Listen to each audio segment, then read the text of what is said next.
Hi guys, welcome back to the Rabbit Learning. In the previous video, we have learned typecasting, and in this video, you are going to learn taking user input. Let's create a new Python file called input.py. Inside this file, write a equals to input strings, enter a number. And if I print this a, when you run this, Python will pause and wait for the user to enter a number. Whatever you type will be printed right back on the screen. Try it out. If you enter 45, it prints 45. If you enter Shubham, it prints Shubham. That's how simple it is. The text inside the input function, like enter a number, is called the prompt. It tells the user what to enter. B equals to input, enter your name. If you enter your name, it will print your name as well.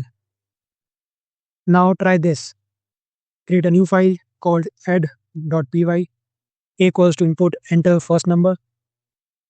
And B equals to input, enter second number.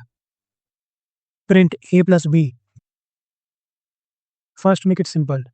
If you print A plus 5, you will get an error. The error says we get this error because both values are string and plus just concate them like that.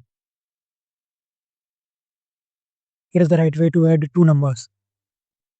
Convert A to integer version of A. This time, if you enter 3, you will get 8 correctly because you typecast A to an integer. We can try a new example. A equals to input, enter the first number. B equals to input, enter the second number. Print A plus B.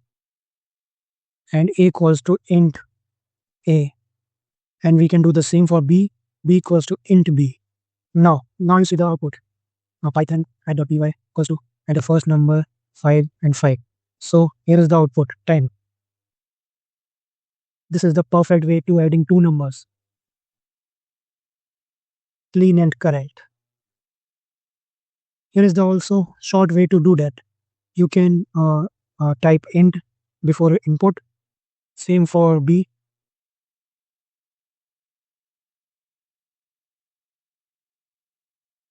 You can add int outside the input.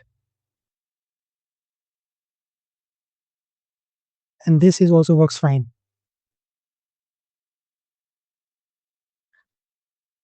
This is the best, clean and correct way to do that.